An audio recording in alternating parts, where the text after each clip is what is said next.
먼저 하나님의 말씀 창세기 45장 4절부터 8절에 있는 말씀을 읽도록 하겠습니다.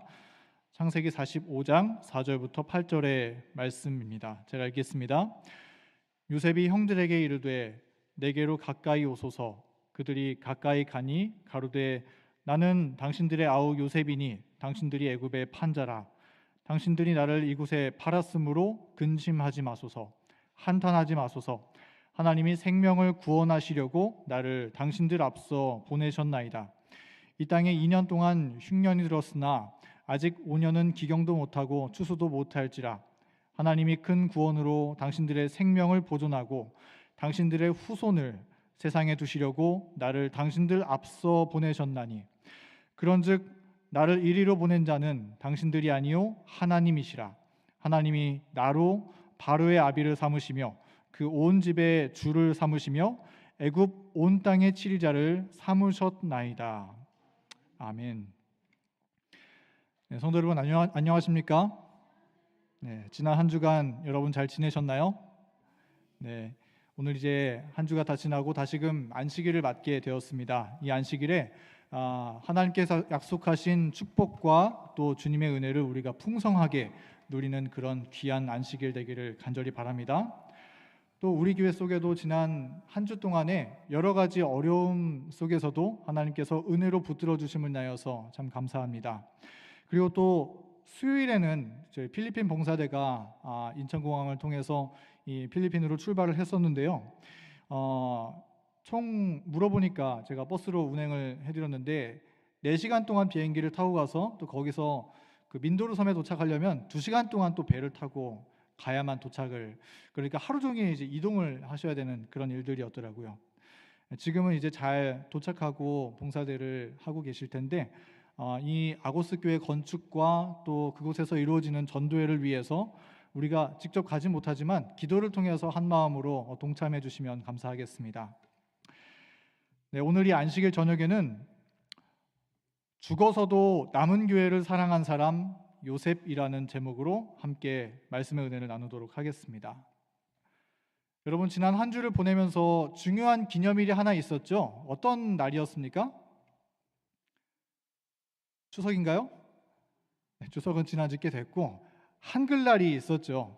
이날을 기념해서 여러분 잘 쉬셨습니까?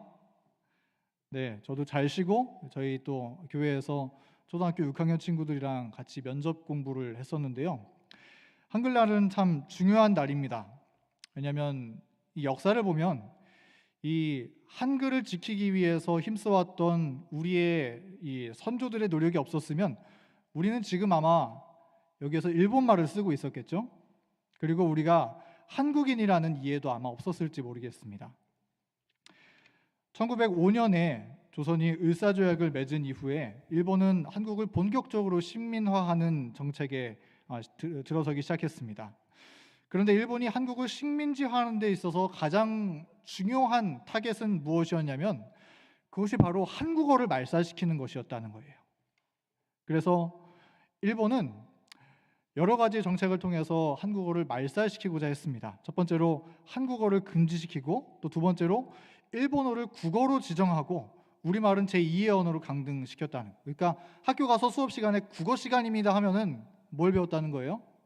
한국말이 아니라 일본어를 배웠다는 것이었겠죠. 또 한국어로 쓰인 신문들을 없애고 그리고 우리말을 다 한자어로 바꾸는 일을 일본이 펼쳐냈습니다. 일본이 그렇게 한 이유는 이 한민족의 혼을 없애기 위해서는 먼저 그 나라의 나란말부터 없애야 한다라고 하는 그런 정신을 가졌기 때문이었다고 해요. 그런데 그런 상황에서 우리말을 보존하기 위해서 정말 피땀 흘려서 목숨을 바친 한 사람이 있었는데 그 사람은 이 독립운동가 주시경 선생님이라는 분이셨습니다. 주시경 선생님은 이 말을 지키는 것이 나라를 지키는 것이다 라고 말씀하시면서 우리말을 지켜나가는 그런 운동들을 펼쳐나가기 시작했습니다. 그래서 이 주시경 선생님의 별명이 있었는데요. 별명이 주보따리라는 별명을 가지고 있었다고 해요. 왜 주보따리냐면은 항상 이 보따리를 메고 다녔는데 그 보따리에다가 이 책을 한글로 써져 있는 책들을 싸가지고 다니면서 가는 곳마다 한글을 가르쳐 줬다는 거예요. 한글을 교육하는 그런 일들을 해왔고, 또 이분은 당시에 이제 조선어로만 쓰였었던 우리나라 말을 크고 바르다라고 하는 뜻을 가진 한글이라는 이름으로 붙여주신 분이 이 주시경 선생님이라고 합니다.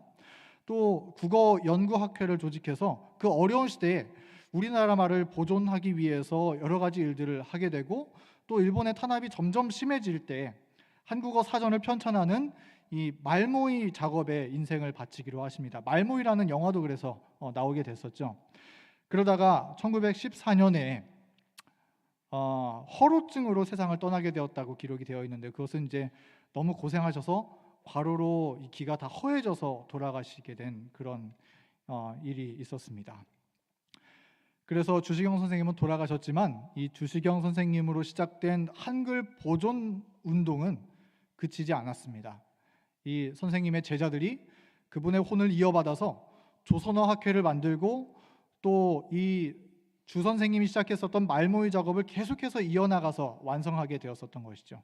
그리고 그 조선어 학회에서 1926년에 한글날을 지정하고 이날을 기념하기로 결정했었던 것입니다. 후에 주 선생님의 제자들은 다 일본의 이 압제에 의해서 투옥되고 또 심지어 목숨을 잃게 되었지만, 그러한 선조들의 노력과 희생으로 인해서 우리는 지금도 한글을 우리말로 사용할 수 있게 되었고, 우리나라를 빼앗기지 않을 수 있게 되었던 것이었겠죠. 그런데 성경을 보면 마치 지금 우리가 나누었던 이 주시경 선생님처럼 하나님의 백성들의 이 믿음의 정체성을 지키기 위해서, 하나님의 이 남은 교회를 지키기 위해서 죽을 때까지, 아니 죽어서도 헌신한 사람이 있었습니다. 그 사람이 바로 요셉이라는 사람이라는 것입니다. 우리는 오늘 요셉이 하나님의 남은 교회였던 이 이스라엘의 신앙과 정체성을 지키기 위해서 어떤 믿음의 결정을 해나갔는지, 어떤 사랑을 부었는지 우리가 살펴보고, 또 그 요셉의 믿음의 자취를 따라서 우리는 과연 하나님께서 우리를 불러주신 이 교회를 어떻게 섬기고 살아가야 할지 함께 고민하고 묵상하는 시간을 갖도록 하겠습니다. 네, 우리 오늘 본문의 말씀으로 다시 돌아와서 정말 하나님의 기적적인 섭리로 요셉은 그의 형제들을 만나게 되었습니다. 요셉은 형제들을 용서하였고, 그 모습은 우리들로 하여금 정말 많은 감동을 주는 이야기이죠. 그런데 이때 요셉은 형제들에게 이런 이야기를 합니다. 여기 본문 말씀 한번 5절의 말씀 읽어주시기 바랍니다. 당신들이 나를 이곳에 팔았으므로 근심하지 마소서, 한탄하지 마소서. 하나님이 생명을 구원하시려고 나를 당신들 앞에서 보내셨나이다. 네, 여기 요셉이 얘기하는 것은 나를 이곳에 있게 하신 분은 나를 팔았던 당신들이 아니라 하나님께서 나로 이곳에 있게 하셨다라고 이야기를 했었던 것이죠. 그런데 그 이야기를 하면서 요셉은 하나님이 나를 보낸 목적이 무엇인가에 대해서 설명하고 있는데, 그 목적이 무엇이에요? 네, 생명을 구원하려고 보내셨다라고 요셉은 대답했었던 것입니다. 하나님이 생명을 구원하시려고 보내게 하셨다. 생명을 구원하시려 하셨다라고 했는데, 요셉이 생명을 구원했습니까? 네, 요셉은 많은 사람의 생명을 구원했었죠. 그 당시에 엄청난 기근 가운데서 굶어 죽어갈 수밖에 없었던 사람들을 이 요셉이 해몽을 통해서, 또 그러한 정책들을 통해서 애굽 사람들과 또 주변 나라 사람들의 생명을 구한 은인이 되었던 사람이 바로 요셉이었습니다.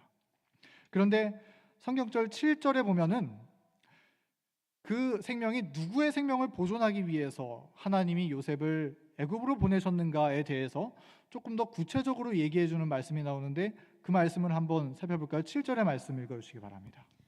하나님이 큰 구원으로 당신들의 생명을 보존하고 당신들의 후손을 세상에 두시려고 나를 당신들 앞서 보내셨나니. 네, 요셉이 반복해서 다시 한번 말하면서 그 대상에 대해서 다시 한번 구체적으로 얘기해 줍니다.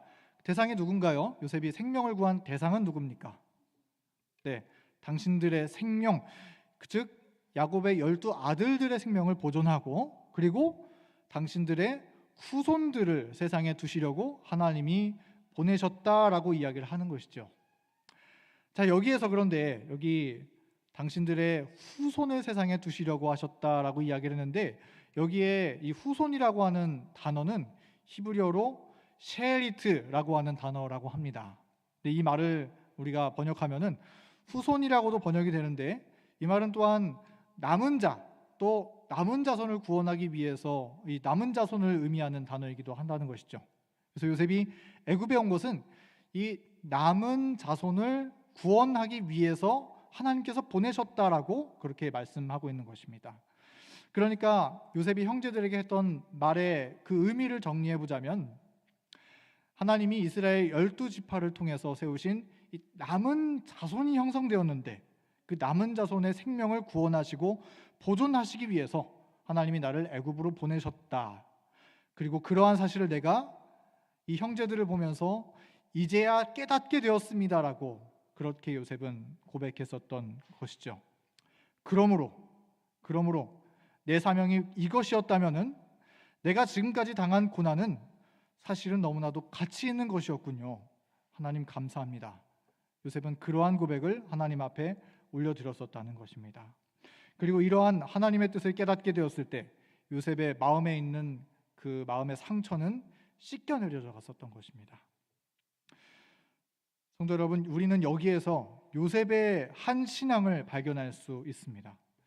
요셉은 하나님께 쓰임받는 일이라면, 즉 하나님의 남은 자손을 위하여, 하나님의 교회를 구하기 위하여 내가 고난을 당한 것이었다면 그 고난은 의미가 있었다라는 사실을 깨달은 믿음의 사람이었습니다.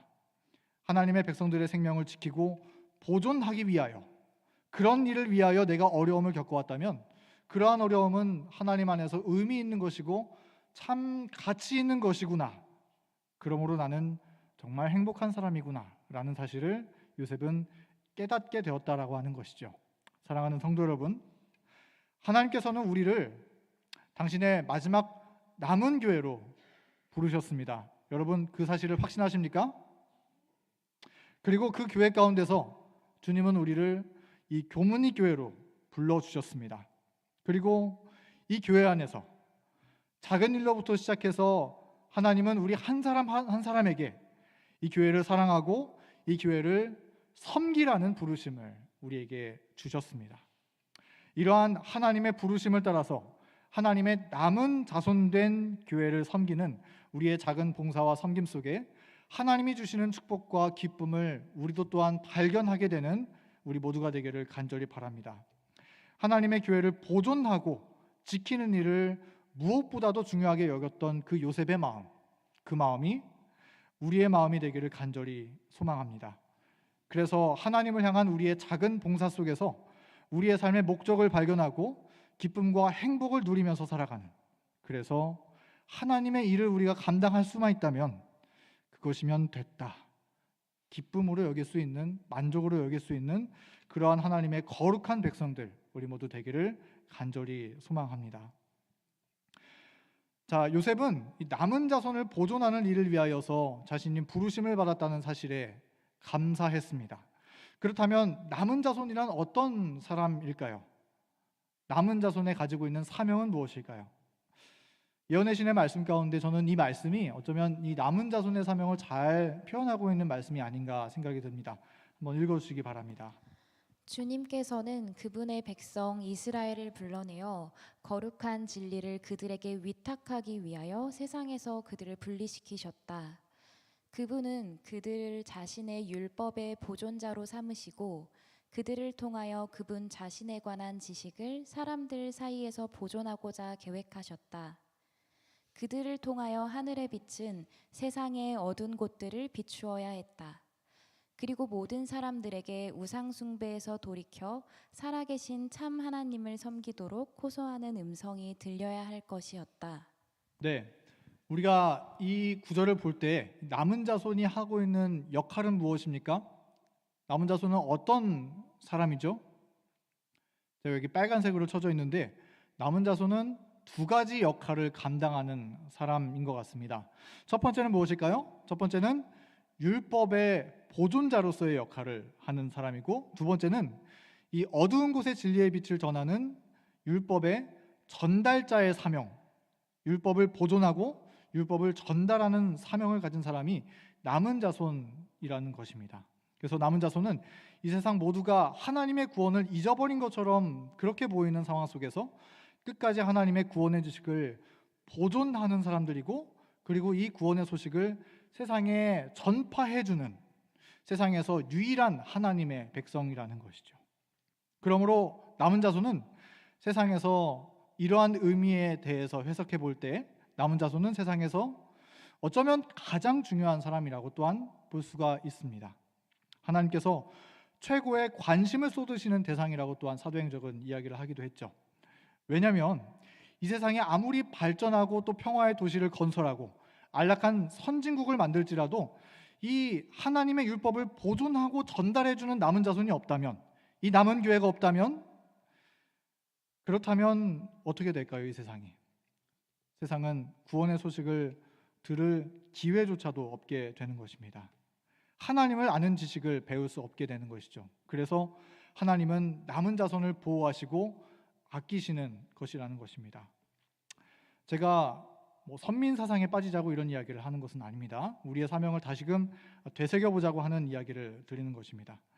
자, 그렇다면 우리 제7일 안식일 예수재림교회는 하나님의 남은 자손으로 부르심을 받은 교회임을 여러분 확신하시죠?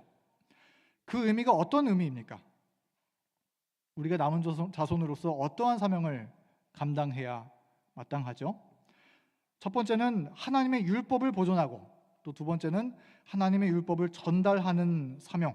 그래서 이 지구에 있는 사람들에게 참 하나님의 품성을 바라보라고 선포하는 그 사명을, 남은 자손의 사명을 우리도 감당하는 사람들로 부르심을 받았다는 것입니다. 그렇기 때문에 하나님께서는 이 교회를 최고의 관심을 쏟으시는 대상으로서 또한 바라보신다는 것이죠. 그러므로 성도 여러분, 우리가 비록 연약하고 부족함이 있을지라도 하나님께서 부르신 이 교회를 아끼고 사랑하고 또 마음 다해서 섬기는 그러한 요셉의 마음을 가진 하나님의 신실한 백성들이 우리 모두 되기를 간절히 소원합니다. 그래서 우리의 사랑이 모이고 또 우리의 믿음이 모이고 우리의 작은 헌신들이 모이고 모여서 이 교회를 통해서 하나님께서 세상 만방에 하나님의 구원의 빛을 비추어 가시는 그러한 아름다운 열매 맺는 교회가 되기를 우리 모두 한 마음으로 기도하며 만들어 가기를 간절히 소원합니다. 이제 야곱이 살아있다는 소식을 깨닫게 된 형제들은 기뻐하면서 집으로 돌아갔습니다. 그리고 야곱에게 이 소식을 전하고 온 가족이 함께 요셉을 만나기 위해서 애굽으로 떠나가게 되었습니다. 그런데 그 장면 속에서 창세기 46장 8절부터 25절의 말씀은 이렇게 감동적으로 진행되는 성경의 스토리를 잠깐 멈추고 요셉의 가족들에 대해서 한 명씩 한 명씩 언급하는 기록들을 써나가기 시작합니다. 여기에 있는 이 말씀이죠. 애굽으로 내려간 이스라엘 가족의 이름이 이러하니 야곱과 그 아들들 곧 야곱의 맏아들 르우벤으로부터, 거기서부터 시작해서 쭉 열거해 나가다가 합이 70명이라는 말씀으로 끝맺음을 하는 그러한 기록이 여기에 기록되어 있습니다. 성경은 왜 야곱이 요셉을 만나러 가는 이 감동적인 상봉의 타이밍에 성경의 이야기를 잠시 멈추고 이 70명이 되는 이스라엘의 가족에 대해서 이야기를 하고 있을까요? 왜 하필 이 타이밍일까요? 여기에는 우리가 창세기에 대한 이해를 조금 더 가질 수 있으면 좋은데, 성경 창세기는 이 아담으로부터 이어지는 이 족보에 대해서 계속해서 그 족보를 중심으로 이야기가 진행되는 것을 우리가 볼 수가 있습니다. 우리가 그 족보라는 단어, 그것을 히브리어로 톨레도트라고 부르는데, 이 족보, 계보, 또 사적, 후예, 이러한 톨레도트라고 하는 단어는 창세기에 총 11번에 걸쳐서 등장하는 단어이기도 합니다. 그래서 이 톨레도트라는 단어가 나올 때마다 새로운 이야기가 시작되는, 이 창세기의 문단을 나누는 중요한 역할을 하는 그러한 단어이죠. 창세기에 나오는 이 톨레도트에 보면은 여러 가지의 구조로 기록되어 있는데요. 창세기의 대략, 또 아담의 계보, 노아의 계보, 셈의 계보, 데라의 후손들, 이런 용어들로 창세기의 톨레도트라고 하는 단어가 쓰여졌는데, 이 말씀들은 우리가 종합해서 볼 때 하나님의 백성된 이 남은 자손이 어떠한 이 계보를 통해서 이어져 내려오는가를 이 톨레도트라고 하는 단어는 계속해서 써내려가고 있는 것입니다. 그리고 이 족보의 역사 사이에 성경의 창세기에 있는 여러 가지 이야기들이 거기에 삽입되어 있는 그러한 구조로 쓰여졌다라고 하는 것이죠. 자, 그런데 여기 야곱의 톨레도트는 조금 특이합니다. 처음 창세기 37장 2절 말씀에 야곱의 약전은 이러하니라라고 하는 말씀에서 시작해서 야곱의 이야기로 흘러갔다가 이 톨레도트의 이야기가 37장 2절에서 한 말이 나왔던 것이 46장 9장이나 걸쳐서 넘어간 후에 이스라엘 백성이 애굽에 내려가는 그러한 시점에서 다시 한번 이 족보를 이제 하나하나씩 열거해 주는 장면이 이어지고 있다는 것입니다. 그리고 이 족보는 다른 족보랑 다른 점은 무엇이냐면 그 족보에 가장 한 사람만 쓰여져 있는 것이 아니라 여기에는 야곱의 12아들들의 가족 전부를 언급하고 있다고 하는 사실입니다. 이러한 성경의 기록을 통해서 창세기의 저자인 모세가 우리에게 전하고자 했었던 메시지는 과연 무엇일까요? 이러한 특이한 구조를 통해서 어떠한 메시지가 전달되고 있을까요? 그것은 하나님의 남은 자손이 이제는 한 사람 한 사람에 의해서가 아니라 이스라엘 12지파 전체에 의해서 다시금 새 출발한다라고 하는 의미를 우리에게 이 말씀은 전해주고 있는 것입니다. 하나님께서 약속하신 큰 민족, 이 언약의 백성의 출발이 지금 이 시점에서부터 새롭게 출발한다라고 하는 것을 이 말씀은 그래서 나타내 준다는 것이죠. 그리고 요셉은 그의 세대 가운데 바로 이러한 역사의 출발의 시점에 하나님께 쓰임받은 주님의 종으로 사용되었다라고 하는 것입니다. 그러므로 우리가 이 말을 정리하자면 요셉은 자기 세대 안에서 하나님께서 어떠한 일을 이루고 계신지 분명하게 이해하고 주님의 뜻에 순종하며 나아간 사람이었다는 것이죠.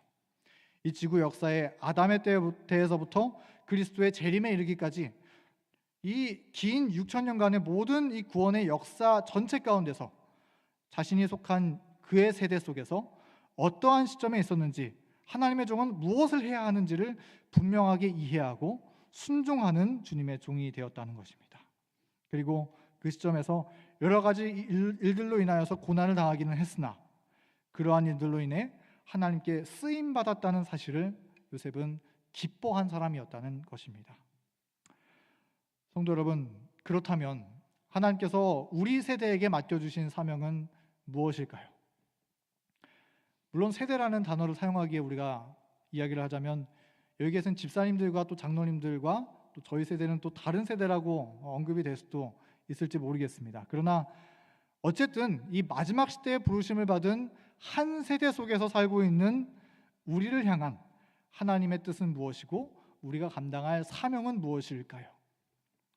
하나님께서 우리 세대를 향해서 갖고 계신 기대는 무엇일까요?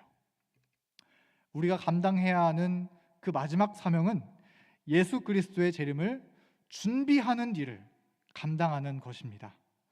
그 일에 먼저 우리가 준비되고 또 우리를 통해서 온 세상을 향해서 얼마 남지 않은 예수님의 재림을 준비하라라고 하는 그 새 천사의 기별을 외치는 것이 우리의 사명이라는 것이죠. 그러므로 그 사명을 감당하기 위해 우리는 우리의 위치에 작은 일에 부르심을 받은 사람들이라는 것입니다. 주님의 재림을 준비하라는 그 한 가지 사명을 이루기 위해서 우리는 말씀을 나누고 일하고 교회에 참석하고 때로는 청소를 하면서 주님을 섬기는 일에 우리는 부르심을 받았다라고 하는 것입니다. 그것이 남은 자손으로 우리가 부르심을 받았다라고 하는 의미로 또한 이해할 수 있는 것입니다. 저는 때때로 이제 목회 일을 시작하고 기도를 하면서 제 마음속에 들어있는 기도는 뭐냐면은 하나님, 저를 이 시대에 하나님의 이 사업에 작은 모퉁이를 붙잡는 일을 감당할 수 있도록 도와주셔서 감사합니다라고 하는 기도를 때때로 드립니다. 왜 그러냐면 사실 뭐 제가 다 하는 것은 아니잖아요. 제가 참 부족함이 많을지라도 하나님께서는 저를 불러주셔서 이 마지막 예수님의 재림을 맞이하도록 준비시키는 일에 작은 모퉁이, 조그만 일을 저에게 목회라는 직분을 통해서 감당할 수 있도록 저를 불러주셨다라고 하는 것에 마음이 또 감사할 때 그러한 기도를 드리게 됩니다. 사랑하는 성도 여러분, 우리의 삶의 모든 목적이 우리 세대를 향한 하나님의 부르심에 온전히 초점을 맞추고 살아가게 되기를 간절히 바랍니다. 다시 말해서 예수님의 재림을 예비하라라고 하는 하나님의 말씀이 우리의 삶의 목적과 방향과 모든 시간표의 중심으로 스며드는 그러한 삶을 우리 모두 함께 살아가기를 간절히 바랍니다. 재림을 준비하는 하나님의 부르심을 잊어버리면 우리의 삶은 감사를 잃어버리게 됩니다. 또 기쁨을 잃어버리게 됩니다. 삶의 방향을 잃어버리고 세상을 표류하게 되는 것이죠. 그러나 하나님의 부르심을 기억하고 그 부르심에 순종하는 백성들은 복이 있다라고 성경은 말하고 있습니다. 여기 마태복음 24장 45절부터 46절의 말씀을 우리 다 같이 한번 읽어볼까요? 시작. 충성되고 지혜 있는 종이 되어 주인에게 그 집 사람들을 맡아 때를 따라 양식을 나눠줄 자가 누구뇨? 주인이 올 때에 그 종의 이렇게 하는 것을 보면 그 종이 복이 있으리로다. 아멘. 여기에 어떤 사람이 복이 있다라고 이야기를 하고 있습니까? 네, 때를 따라 양식을 나눠주는 사람이 복이 있다라고 하는 것입니다. 때를 따라 양식을 나눠주는 사람, 이게 어떤 사람들일까요? 다시 말해서 때를 따라, 시대를 따라서 그 시대를 이해하고 그 시대에 맞는 하나님의 말씀의 양식을 나누어주고 그 말씀을 사모하는 사람, 그것이 하나님의 부르심이라고 하는 것이죠. 하나님의 부르심을 따라 순종하는 사람이라는 것이고, 그런 사람들이 복이 있다라고 성경은 말하고 있는 것입니다. 요셉은 때를 따라 양식을 나눠줄 줄 아는 하나님의 신실한 종이었습니다. 우리 교문리교회 성도 여러분, 우리도 이런 요셉의 자취를 따라서 우리 시대를 향한 하나님의 뜻을 분명하게 이해하고 순종하며 살아가는 우리 모든 믿음의 식구들 되기를 간절히 바랍니다. 그래서 우리가 하늘에 갔을 때 우리 예수님으로부터 칭찬받기를 때를 따라 양식을 나눠주는 사람, 하나님의 뜻을 따라 살아가는 요셉과 같은 사람, 그런 착하고 충성된 종이었다라고 하는 칭찬을 우리 모두 받게 되는 그런 복된 삶을 살아가는 저희 모두가 되기를 간절히 소원합니다. 애굽에 내려간 야곱은 요셉을 만납니다. 죽은 줄 알았던 아들 요셉을 꼭 끌어안고 눈물을 흘리면서 이제 내가 죽어도 여한이 없다라고 야곱은 이야기하죠. 그리고 요셉은 이러한 감동적인 상복을 나눈 이후에 그 다음에 가장 먼저 한 일은 무엇이냐면, 형제들을 불러다가 바로왕을 만나면 무슨 말을 해야 할지를 준비시켜주는 일을 하는 것입니다. 이제 여러분들이 바로왕을 만나게 될 건데, 이렇게 바로왕이 질문할 때 여러분은 이렇게 답변하십시오라고 하는, 소위 말해서 면접 준비를 형제들에게 시켜주었던 것이었죠. 우리 그 말씀을 한번 읽어보도록 하겠습니다. 창세기 46장 31절부터 34절의 말씀을 읽어주시기 바랍니다. 요셉이 그 형들과 아비의 권속에게 이르되 내가 올라가서 바로에게 고하여 이르기를 가나안 땅에 있던 내 형들과 내 아비의 권속이 내게로 왔는데 그들은 목자라 목축으로 업을 삼음으로 그 양과 소와 모든 소유를 이끌고 왔나이다 하리니 바로가 당신들을 불러서 너희의 업이 무엇이냐 묻거든 당신들은 고하기를 주의 종들은 어렸을 때부터 지금까지 목축하는 자이온데 우리와 우리 선조가 다 그러하니이다 하소서. 애굽 사람은 다 목축을 가중히 여기나니 당신들이 고센 땅에 거하게 되리이다. 네, 여기 이제 요셉이 형제들을 불러서 면접 준비를 시켜주는 것인데요. 자, 그럼 예상 문제는 무엇입니까? 뭐라고 바로가 질문할 거라고 얘기했어요? 네, 예상 문제는 바로가 너희의 업이 무엇이냐, 너희의 직업이 무엇이냐라고 질문할 거라는 것이죠. 그리고 사실 그런데 이 질문은 굉장히 유혹이 되는 질문입니다. 왜냐하면 이 주석이 볼 때 바로가 너희의 생업이 무엇이냐라고 물어본 말은 주석을 보면은 아마도 바로는 그들 중 몇 사람을 관리로 임명하려 했을지도 모른다라고 이야기를 하고 있는 것이죠. 이 말이 무슨 뜻일까요? 너희 생업이 무엇이냐라고 묻는 말은 오늘 말로 말하면 무엇이든 이력서를 한번 가져와 보라는 거예요. 그러면 내가 애굽의 높은 장관 자리에 꽂아줄게. 이렇게 이야기하는 것입니다. 요셉은 바로가 이 질문할 거를 알고 있었죠. 그래서 이런 질문이 들어올 때 형제들에게 또한 예상 답변을 알려주기도 합니다. 그 답변이 무엇일까요? 예상 답변은 우리는 어렸을 때부터 목축업을 하는 사람들입니다 라고 그렇게 답변하라는 것이었죠.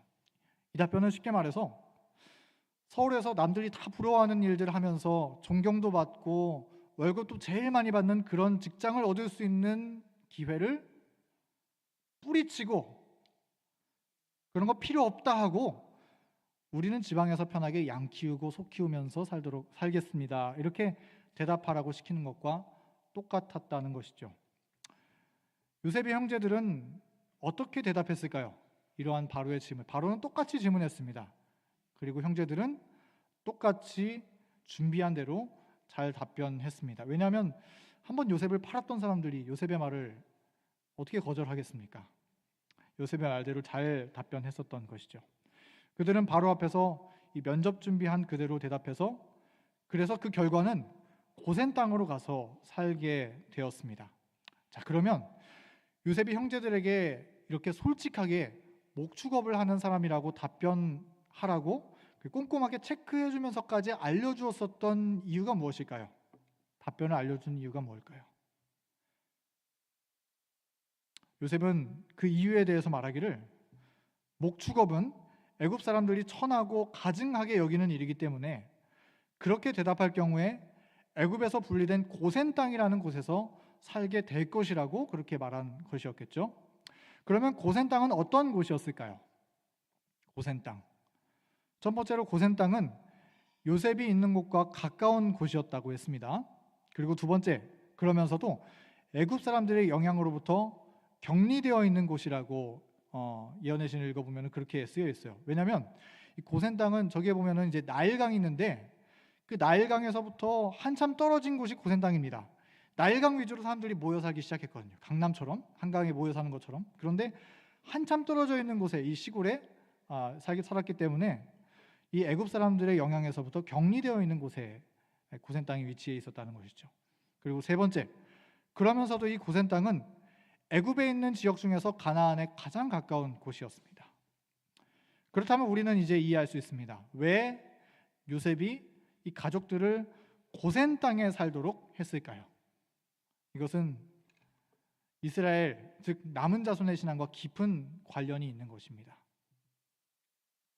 다시 말해서 마치 아까 우리가 읽어봤었던 주 선생님이 이 한글을 지키기 위해서 애쓰고 노력했었던 것처럼 요셉도 하나님의 부르신 이 남은 교회, 이스라엘 자손들의 믿음과 정체성을 지키기 위해서 그가 할 수 있는 모든 일들을 다해서 노력하고 있는 그런 모습들이라는 것이죠. 어떠한 노력이었냐? 어떠한 의미였냐? 첫 번째는 애굽의 우상 숭배에 참여하지 않게끔 도와주기 위해서 그러한 노력을 했었다는 것이죠. 부자 선지자에 다음과 같이 기록되어 있습니다. 애굽 사람은 다 목축을 가증히 여기었으므로 저들이 애굽에서 직업 때문에 당할 수밖에 없는 반감은 그들을 독특하고 구별된 백성으로 남아있게 해서 애굽의 우상 숭배에 참여하지 않도록 해줄 것이었다. 이스라엘 백성들이 목축업을 한다는 것은 애굽에서 사는 입장으로 볼 때에는 조금 천대받고 멸시받는 직업을 택하는 것이었죠. 그러나 세상에서는 하찮게 여겨진다고 할지라도 또 조금 독특하게 살아간다고 할지라도 요셉이 보기에는 애굽의 시험에서 분리되어 살아가는 것이 이스라엘 남은 자손의 믿음을 지키기에 훨씬 유리한 조건이었다는 사실을 요셉은 알았다는 것입니다. 그래서 성공보다도 구별된 삶을 살기를 택했었던 것이죠. 성도 여러분, 우리는 어떤 모습으로 이 세상을 살아가고 있습니까? 세상에서 인정받고 세상에서 성공하는 애굽의 방식으로 살아가고 있나요? 아니면 조금 독특할지라도 세상의 방식에서 한 발짝 떨어진 구별된 삶을 살아가는 요셉의 방식대로 살아가고 있습니까? 이 땅에서 믿음을 지키며 살아간다는 것은, 이 땅에서 남은 자손으로 살아간다는 것은, 요셉의 선택처럼 하나님의 방식으로 살아간다는 것은 이 땅의 방식에 타협하지 않고 우리의 믿음의 컬러를 버리지 않는 것입니다. 우리의 믿음의 컬러, 즉 주님의 재림을 기다리는 신앙을 가지고 살아가는 사람들이 갖고 있는 우리의 믿음의 독특한 정체성, 그런 믿음의 삶의 방식과 믿음의 향기를 잃어버리지 않는 삶을 살아가는 것이 이 세상에서 성공하는 것보다 훨씬 더 중요하다는 것이죠. 모든 걸 포기해서라도 고센 땅에 들어가 살 만큼, 심지어는 하천한 일을 한다고 이야기를 들을지라도 말이죠. 물론 우리는 이 고센 땅처럼 격리된 곳에서 살고 있지는 않습니다. 직장에 출근해서 일하고 친구들을 만나고 세상의 뉴스들을 접하면서 살아갑니다. 그러나 그런 상황 속에서도 마치 순금 같은 요셉의 신앙이 그랬었던 것처럼 변색되지 않는 변함없는 그러한 믿음이 우리에게 반드시 필요하다라고 하는 것이죠. 그리고 두 번째 뭐냐면은 언제든지 하나님의 부르심이 있으면 가나안으로 떠나도록 하기 위해서 요셉은 그렇게 노력했다는 것입니다. 부조와 선지자입니다. 이 땅에 얼마 동안 체류하기 위하여 온 것인지 이곳에 영주하려고 온 것이 아님을 주의 깊게 말하여 원할 때에 떠날 권리를 보유하였다.